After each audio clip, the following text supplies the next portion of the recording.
안녕하세요. 오늘의 테슬라 뉴스입니다. 오늘 테슬라는 411.84달러를 기록했고요. 하루에 무려 8.46%가 상승했습니다.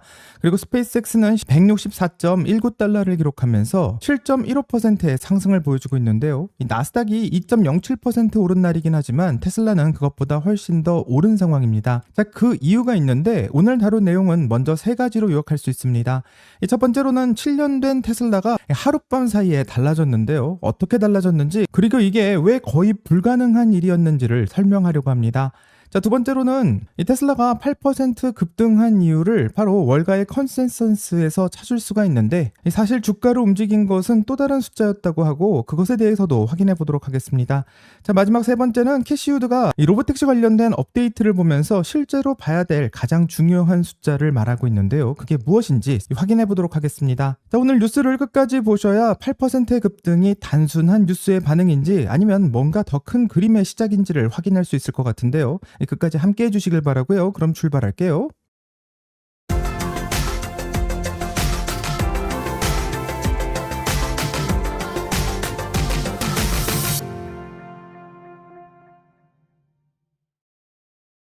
먼저 오늘 시장은 크게 올랐고 S&P는 1.16%, 나스닥은 2.07%, 다우는 0.59%가 상승하며 전반적으로 장이 좋았던 하루입니다. 오늘 시장이 오른 핵심 배경은 지정학이라고 할 수 있는데 미국과 이란이 호르무즈 해협에서 주고받았던 상호 공격을 서로 중단하기로 합의했다라는 보도가 나오고 있습니다. 호르무즈 해협은 전 세계 원유의 약 20%가 통과하는 길목인데 이 길이 막혔다면 유가가 급등하고 또 인플레이션이 다시 불붙을 수 있는 공포가 있었지만 그 공포가 일단 한 발짝 다시 물러서고 있습니다. 시장 전체가 안도의 랠리를 하고 있는 것처럼 보이는데 과연 평화의 길로 가게 될지는 아직은 미지수인 상황입니다. 테슬라 역시 2분기 배송 시즌이 다가오고 있고요. 월가의 22개 기관이 참여하고 있는 컨센서스 기준으로 2분기 배송 예상치는 현재 40만 6,024대를 기록하고 있습니다. 에너지 배포는 13.8기가와트 시인데 오늘 모건 스탠리는 이것보다 훨씬 더 높은 41만 3천대로 상향 조정했다라는 발표를 했습니다. 이 숫자가 오늘 주가에 어떻게 연결됐는지는 조금 이따 자세히 다뤄보도록 하겠습니다. 이제 스페이스X의 상황을 짧게 한번 살펴보면요. 스페이스X 역시 7.15%가 상승했는데 이 IPO 당시 135달러에 출발해서 고점 225달러까지 찍었다가 다시 164달러로 내려오고 있습니다. 스페이스X의 투자자들이 주목할 만한 뉴스는 이 스페이스X가 7월 7일부터 나스닥 100 지수에 편입된다는 것이고 쉽게 말해 QQQ 같은 ETF를 들고 있다면 자동으로 스페이스X의 주주가 되는 것을 말합니다. ETF의 인덱스 펀드가 의무적으로 스페이스X의 주식을 사야 하는 구조가 되기 때문에 유동 주식 비중이 낮은 스페이스X의 특성상 이 주가에 큰 영향을 줄 거라고 생각하고 있고요. 어느 정도의 영향을 미칠지는 아직까지는 미지수인 상황입니다. 그럼 다시 테슬라로 돌아와서 7년 된 테슬라 오너들이 어젯밤 테슬라의 업데이트를 통해서 큰 흥분에 휩싸이고 있는데요. 이제부터 무엇이 달라졌는지 지금부터 한번 살펴보겠습니다. 테슬라의 AI 총괄 아숍 일루스와미는 X에 글을 하나 올리며 이 하드웨어 3를 가지고 있는 오너들을 흥분시키게 만들었는데 바로 FSD 버전 14 라이트 버전이 AI3 하드웨어 3를 가지고 있는 고객들에게 배포가 되었다라고 설명하고 있습니다. 얼리 액세스이기 때문에 선택된 한정된 고객에서부터 순차적으로 배포되고 있는 것이고요. 테슬라가 가지고 있는 하드웨어 3가 무슨 말인지를 모르시는 분들도 있을 수 있기 때문에 우선 간단한 설명부터 시작하겠습니다. 테슬라 차량 안에는 자율주행을 담당하고 있는 컴퓨터 칩이 들어있고요. 2019년부터 2022년 사이에 출고된 모델 3, 모델 Y, 모델 S와 모델 X에는 이 하드웨어 3라는 칩이 들어가 있습니다. 7년 된 테슬라가 대부분 여기에 해당하는데요. 그 이후에 나온 신형 차량에는 하드웨어 4, 또 AI4라고 이름이 바뀐 새로운 칩이 들어가고 이 칩은 성능이 완전히 다른 새로운 칩입니다. 문제는 테슬라가 FSD를 계속 업그레이드하면서 버전 14로 넘어가게 되었는데 이 새로운 버전들은 너무 무겁기 때문에 구형 하드웨어 3 컴퓨터로는 돌릴 수가 없다고 판단했고 그래서 하드웨어 3의 오너들은 무려 14개월 동안 FSD 업데이트를 받지 못했습니다. 새로운 신형 차량이 계속해서 발전하는 FSD를 사용할 수 있는 동안 이 구형 차량을 가지고 있는 오너들은 FSD 업데이트를 부러워하면서 지켜볼 수밖에 없었는데요. 그런데 무려 14개월 만에 그 기다림이 끝났고 FSD 버전 14의 라이트 버전이 배포된 기능을 보게 된다면 상당한 발전이 있는 것을 알 수 있습니다. 자, 우선 주차 상태에서 FSD를 바로 시작하는 기능이 들어갔고요.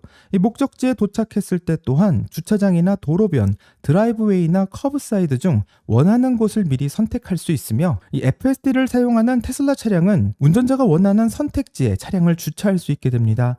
자, 그리고 슬로스와 칠, 스탠다드와 허리 등의 4가지 속도 프로필을 가지고 있는데 이 차선 유지와 보행자의 반응, 합류 구간의 처리, 신호등 대응까지 전반적으로 개선되었으며 이전 버전인 FSD 버전 12.6.4와 비교한다면 완전히 다른 차처럼 느낀다는 게 새로 FSD 소프트웨어를 업데이트받은 얼리 테스터들의 공통적인 반응입니다. 자, 전 세계의 하드웨어 3 차량은 약 400만 대가 있는데요. 오늘 이 차들이 소프트웨어 업데이트 하나로 완전히 달라질 수 있다는 뜻이고 7년 된 테슬라를 가지고 있었던 분들도 앞으로 차량이 업데이트되게 된다면 완전히 새로운 소프트웨어로 새로운 FSD 주행을 경험하게 될 것입니다. 자, 그런데 여기 한 가지 의문이 있을 수밖에 없는데요. 왜 14개월이나 걸렸는지 궁금할 수밖에 없습니다. 자, 이렇게 14개월이나 걸릴 수밖에 없었던 이유는 이 테슬라가 업데이트를 안 해준 게 아니라 거의 기술적으로 불가능한 일을 해냈기 때문인데요. 그럼 테슬라는 어떤 말도 안 되는 일을 했는지 지금부터 한번 확인해 보겠습니다. 자, 일론 머스크는 X에 한 줄의 글을 올렸는데 AI3, 하드웨어 3 컴퓨터는 하드웨어 4의 유효 메모리의 대역폭의 15%만 가지고 있다고 설명합니다. 자, 그래서 쉽지 않은 도전이었다라고 말하고 있는데요. 일론 머스크가 말하고 있는 15%가 어떤 의미인지 감이 잘 안 올 수 있습니다. 자, 쉽게 한번 설명하면 하드웨어 4는 이 고속도로 8차선으로 물류를 주고받을 수 있다면 하드웨어 3는 이 8차선 중 1차선 하나만 쓸 수 있는 상황입니다. 나머지 7차선은 물리적으로 막혀있기 때문에 사용할 수가 없는데요. 아무리 좋은 소프트웨어를 만들었다 하더라도 이 정보를 나눌 수 있는 통로가 완전히 막혀있다면 실질적으로 사용이 불가한 상황인 것을 알 수 있습니다. 알려진 바로 하드웨어 4는 GDDR6 메모리를 써서 초당 수백 기가바이트를 처리할 수 있다고 알려져 있고 하드웨어 3의 경우 구형 LPDDR4 메모리로 그보다 훨씬 낮은 속도로 데이터를 처리합니다. 이 테슬라의 FSD 버전 14는 이 신경망을 이용해서 자율주행을 하기 때문에 데이터를 실시간으로 엄청나게 많이 사용하는 구조인데 이 하드웨어 3가 가지고 있는 메모리 파이프라인으로는 도저히 감당이 안 되고 이것을 무시하고 그냥 소프트웨어를 넣게 된다면 판단이 늦어질 수밖에 없기 때문에 주행 중 위험한 상황이 생길 수가 있습니다. 자, 그래서 테슬라의 AI팀이 선택한 방법은 지식 중류를 했다고 말하고 있는데요. 이 말이 무슨 뜻인지를 한번 생각해 본다면 이 하드웨어 4가 가지고 있는 FSD를 그대로 하드웨어 3에 넣는 것은 거의 불가능한 일이지만 이 하드웨어 4 모델이 어떻게 판단하는지를 배워서 작고 압축된 버전을 만드는 것은 가능하다고 말했고 구체적으로 설명하면 하드웨어 4에서 돌아가고 있는 거대한 FSD 버전 4를 선생님으로 사용하고 이 선생님이 실제로 수천만 가지의 주행 상황을 어떻게 판단하는지를 기록해 이 하드웨어 3용으로 훨씬 더 작고 가벼운 학생용 신경망을 따로 만들어 이 선생님의 판단을 흉내하도록 훈련시켰다고 합니다. 한마디로 직접 FSD 버전 14를 돌리는 게 아니라 FSD 버전 14가 생각하는 법과 운전하는 법을 배운 축소판을 돌리는 것이고 이 수학적 정밀도를 좀 줄이고 중복되는 파라미터를 제거해 이 하드웨어 3에서도 충분히 사용할 수 있는 FSD를 만들게 된 것입니다. 자, 그럼 정말로 이게 작동하는지가 궁금한데요. 어젯밤 LA에서 테스트하고 있는 많은 사용자들의 댓글을 본다면 이 산길과 고속도로, 도심 주차장과 이 슈퍼차저까지 이 수백 킬로미터를 달리고 있는데 이 하드웨어 4가 장착된 차량을 타는 것과 느낌이 비슷하다라는 평가가 나오고 있습니다. 이 하드웨어 3에 장착되어 있었던 버전 12 FSD와는 완전히 다른 차라는 반응이 지배적인 상황인데요. 자, 그렇다면 하드웨어 3 차량은 하드웨어 4와 완전히 같아진 것인가 질문할 수 있습니다. 자, 결론부터 말하면 두 FSD가 같아진 것은 아니고요. 이게 가장 중요한 내용이라고 생각할 수 있습니다. 실제로 하드웨어 3의 FSD의 성능은 많이 올라간 것은 사실이지만 넘을 수 없는 한계가 확정되어 있는데 그 한계가 무엇인지는 조금 있다가 살펴보도록 하겠습니다. 하지만 가장 궁금한 것은 이 테슬라가 15%의 메모리만으로 기적 같은 업데이트를 한 것이 이 주가에 영향을 미치기도 했지만 이 8%나 오른 데는 다른 이유가 있다고 하는데요. 지금부터는 8% 급등에 대한 이유를 잠깐 한번 살펴보도록 하겠습니다. 자, 오늘의 테슬라 뉴스의 구독자 여러분들은 테슬라의 주가가 상승했던 이유가 모건 스탠리에서 이 41만 3천 대로 이 상향 조정했기 때문에 주가가 올랐다라고 생각하실 수 있습니다. 실제로 22개 기관의 컨센서스가 40만 6,024대인데 이 모건 스탠리가 실제로 이보다 높은 41만 3천 대를 예상하고 있기 때문에 긍정적인 신호를 준 것은 맞습니다. 하지만 실제로 숫자를 한번 확인해 본다면 모건 스탠리가 7천 대 정도 더 팔릴 거다라고 예상한다고 하더라도 실제로 매출에는 약 3억 달러 정도가 더해질 뿐이고요. 이 마진까지 고려한다면 실제로는 5천만 달러 수준의 실제 이익이 생길 수 있는데 나쁜 숫자는 아니지만 그렇다고 주가가 이렇게 크게 상승할 것은 아니라고 생각합니다. 그럼 무엇 때문에 이렇게 주가가 오른 것인가 생각해 볼 수 있는데요. 그것은 바로 FSD 활성 구독자가 어떻게 늘어날 수 있는가, 이 부분이 중요하다고 생각합니다. 2026년 테슬라의 1분기 어닝 발표를 보게 되면 FSD 활성 구독자는 128만 명이었다고 되어 있는데 무려 전년 대비 51%가 증가한 숫자이고, 쉽게 말해 소프트웨어를 매달 돈 내고 쓰는 사람이 128만 명이라는 것을 알 수 있습니다. 테슬라의 FSD 구독 수익은 마진이 거의 100%에 가까운데 차 한 대를 더 파는 것보다 구독자 한 명을 더 유지하는 것이 수익성 측면에서는 훨씬 더 유리할 수 있고,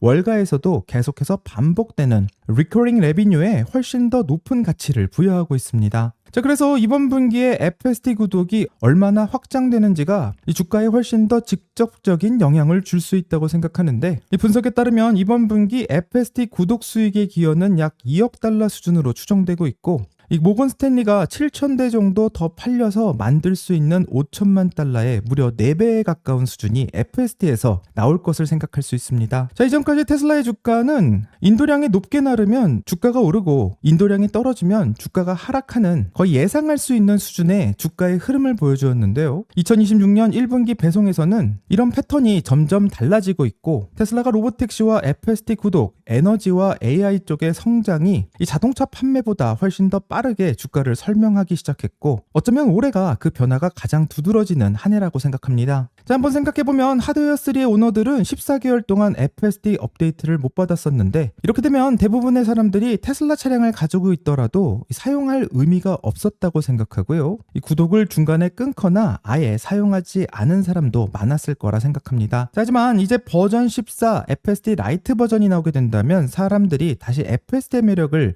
느껴볼 수도 있고 얼마나 좋아졌는지 궁금할 수도 있는데요. 약 400만 대의 하드웨어 3 차량이 새로 구독을 시작하거나 재가입할 수 있는 가능성이 생기는 것인데, 물론 모두가 구독한다는 뜻은 아니지만 잠재적인 시장이 활성화되기 시작한다면 배송 대수보다 오히려 큰 수익원인 FSD 구독자가 얼마나 늘어나는지가 이제부터 매우 중요해질 것이라 생각합니다. 자, 그렇기 때문에 주가가 8%나 오르고 있는 것은 이런 효과도 생각해봐야 된다고 생각하고요. 인도량이 늘어나게 된다면 FSD를 사용하게 될 구독자가 늘어나는 것도 맞지만, 이 하드웨어 3 차량에서 본격적으로 FSD가 활성화된다면 이 가파른 구독자의 상승을 보게 되지 않을까 생각해 볼 수 있습니다. 자, 하지만 한 가지 안 좋은 소식도 있는데요. 하드웨어 3 오너들에게는 조금 불편할 수 있는 소식으로 무엇이 확정되고 있는지 지금부터 한번 살펴보겠습니다. 테슬라는 FSD 버전 14 라이트 버전을 배포하면서 사실상 두 가지를 동시에 선언하고 있는데, 첫 번째는 약속을 이행했다는 것이고, 2분기 안에 FSD 버전 14 라이트를 하드웨어 3 차량에 배포하겠다고 말했고, 실제로 그 약속을 지키게 되었습니다. 자, 테슬라가 타임라인의 약속을 정확히 지켰던 것인데, 일론 머스크는 약속을 잘 안 지킬 것이라고, 이런 스케줄은 불가능하다고 말했지만 아숍 일루스와미는 예정대로 정확한 시간에 배포하고 있는 것을 볼 수 있습니다. 자, 그럼 마냥 좋은 게 아닌가 생각해 볼 수 있지만, 오늘 업데이트로 하드웨어 3의 FSD 버전 14를 체험할 수 있게는 되었지만 동시에 테슬라가 명확하게 선을 긋고 있고요. 하드웨어 3의 차량은 비감독 FSD, 즉 운전자가 없이 혼자서 차가 달릴 수 있는 로보택시의 기능을 절대 구현할 수 없습니다. 자, 앞에서 말씀드렸듯 하드웨어 4의 메모리 대역폭의 15%밖에 안 된다는 물리적 한계가 그 이유이고, 아무리 똑똑한 AI를 만들어도 물리적인 하드웨어의 특성상 이 비감독 자율주행은 할 수가 없다라는 결론을 맞이하고 있습니다. 자, 그렇다면 FSD 버전 14 라이트 같은 경우에는 운전자가 항상 탑승해서 모니터링 해야 되는 레벨 2 시스템으로서는 최대한의 발전을 보여주고 있고, 아쉽게도 테슬라가 로보택시로 돈을 벌 수 있는 이 로보택시 사업에서는 하드웨어 3가 장착되어 있는 차량은 사용될 수 없을 것임을 예상할 수 있습니다. 실제로 하드웨어 업그레이드를 해야만 가능한데요. 테슬라는 이 업그레이드를 준비는 하고 있지만 정확히 언제인지는 알 수 없고, 실제로 하드웨어 3를 가지고 있는 차량의 오너가 이 로보택시를 사용하고 싶다면 실제로는 차량의 교체가 가장 정확한 방법이지 않나 생각해 볼 수 있습니다. 자, 그렇게 되면 먼저 테슬라 차량을 구매했던 사람들이 손해 아닌가 생각해 볼 수도 있는데요. 자, 이번 받게 되는 FSD 버전 14 라이트 버전은 현재 전 세계의 어떤 자율주행 차량보다도 수준이 높다라는 평가가 나오고 있고, 무려 7년 전에 나온 차가 소프트웨어 업데이트 하나만으로 2026년 최신 자율주행 수준으로 올라온 것을 볼 수 있는데, 앞으로 FSD 버전 14의 라이트 버전도 계속해서 업데이트 될 것이고 이 성능은 더 개선될 가능성도 있습니다. 하지만 앞으로 테슬라는 FSD 버전 14 이후 FSD 버전 15로 진화할 것을 예고하고 있는데요. 아쉽게도 하드웨어 3용 버전 15 라이트 버전은 없을 것이고, 왜냐면 파라미터가 10배 이상 늘어나는 FSD 버전 15는 지금과 같은 라이트 버전을 만드는 것은 불가능할 거라고 생각합니다. 현재 FSD 버전 14의 라이트 버전은 북미를 기준으로 테슬라의 FSD 구독자들에게 먼저 배포되고 있는 상황이고, 초기에 검증이 마무리되게 된다면 FSD 버전 14가 허가된 국가들, 유럽과 호주, 뉴질랜드 또는 한국 순으로 버전 14의 라이트 버전도 순차 배포될 예정이라 생각합니다. 자, 그럼 하드웨어 3를 통해서는 로보택시를 못한다라는 것이 사실로 밝혀지고 있지만, 실제로 테슬라가 가려는 로보택시 시장은 얼마나 큰지 그 시장의 규모를 한번 파악해보는 것도 매우 중요하다고 생각하는데요. 이제 시장이 얼마나 큰지를 확인하기 위해서 캐시우드의 인터뷰를 한번 확인해보려고 하는데, 지금부터 캐시우드가 어떤 이야기를 하는지 같이 한번 살펴보겠습니다. 그럼 영상 볼게요. 왜냐하면 저는 일론이 우리처럼 인내심 있게 기다려온 주주들에게 로보택시의 성공을 통해 보상해주고 싶어 한다고 생각하기 때문입니다. 이제 애널리스트들도 이 새로운 세상을 보지 않을 수 없게 되었죠. 글은 테슬라의 모델이 기존 전기차의 16%의 매출 총이익률에서 궁극적으로 로보택시로 넘어가면 해당 사업 부문은 80%에서 90%의 매출 총이익률을 기록할 것으로 보고 있습니다. 하지만 여전히 경쟁이 매우 치열한 시장 아닌가요? 많은 기업이 진입을 시도하고 있죠. 저희는 이 시장의 승자가 독식하는 시장이 될 것으로 봅니다. 왜냐하면 승객을 가장 안전하고 가장 빠르고 가장 저렴하게 A 지점에서 B 지점으로 이동시키는 기업이 바로 그 마지막 요소가 시장의 대부분을 차지할 겁니다. 마치 우버나 리프트와 비슷해요. 네트워크 효과가 있거든요. 그래서 저희는 테슬라가 시장의 대부분을 점유할 것으로 생각합니다. 만약 저희 생각이 맞다면 전 세계적으로 자율주행 택시를 통한 수익 창출은 중국을 포함해서 향후 5년에서 10년 이내에 10조 달러 이상의 규모로 성장할 것입니다. 현재는 고작 10억 달러 수준이지만요. 그리고 다시 말씀드리지만 시장의 대부분은 소수의 기업이 가져갈 것입니다. 플랫폼 제공자들이 대부분의 수익을 얻게 될 거고, 테슬라와 웨이모도 마찬가지입니다만 테슬라는 제조 측면에서 수직 계열화가 되어 있기 때문에 저희는 2030년이 되면 테슬라의 비용이 웨이모보다 50% 더 낮아질 것이라고 현재까지 파악된 정보를 바탕으로 확신합니다. 따라서 테슬라는 그 낮은 비용을 고객에게 전가하여 더 저렴한 차량 호출 서비스를 제공할 수 있게 될 것입니다. 자, 영상을 다 봤는데 캐시우드의 이야기를 간단하게 요약하면 이 자율주행 택시 시장의 전체 규모는 약 10억 달러라고 말하고 있고, 앞으로 5년에서 10년 안에 이 시장은 10조 달러를 넘을 것으로 예상하고 있습니다. 자, 10억 달러에서 10조 달러, 약 1만 배 정도 성장할 수 있다라는 시나리오를 쓰고 있는데, 현재 전 세계 자동차 시장은 약 3조 달러 정도로 평가받고 있고, 이 로보택시 시장이 그것을 3배 이상 뛰어넘을 수 있다는 것이 캐시우드의 시나리오입니다. 자, 이렇게 되면 사람들이 차를 소유하는 게 아니라 이 서비스를 구매하는 시대로 넘어갈 수 있게 되는데, 이 캐시우드는 이 로보택시 시장도 하나의 플랫폼이 이 모든 것을 다 가져가는 이 시장이 될 것이라고 예상하고 있고, ARK에서는 테슬라가 바로 그 시장의 위너가 될 것이라고 말하고 있습니다. 현재 나오고 있는 루머로는 미국 시간으로 7월 7일 기가 텍사스에서 관련된 대형 발표가 예고되어 있다라는 이야기가 나오고 있고, 실제로 어떤 이야기가 나올지는 모르겠지만 많은 사람들은 사이버캣 관련된 내용이 나올 것을 예측하고 있기 때문에 며칠 기다려봐야 될 거라 생각합니다. 자, 오늘의 테슬라 뉴스의 구독자 여러분들은 테슬라의 FSD 버전 14 라이트 소식을 듣고 어떤 생각이 드셨는지 궁금하고요. 댓글을 남겨주신다면 같이 더 이야기를 나눠보도록 하겠습니다. 여기까지 오늘의 테슬라 뉴스고요. 오늘 영상이 도움이 되셨다면 구독과 좋아요 그리고 알림 설정 부탁드립니다. 오늘 좋은 하루 되시고요. 오늘의 테슬라 뉴스는 내일 또 새로운 소식으로 다시 찾아오겠습니다. 감사합니다.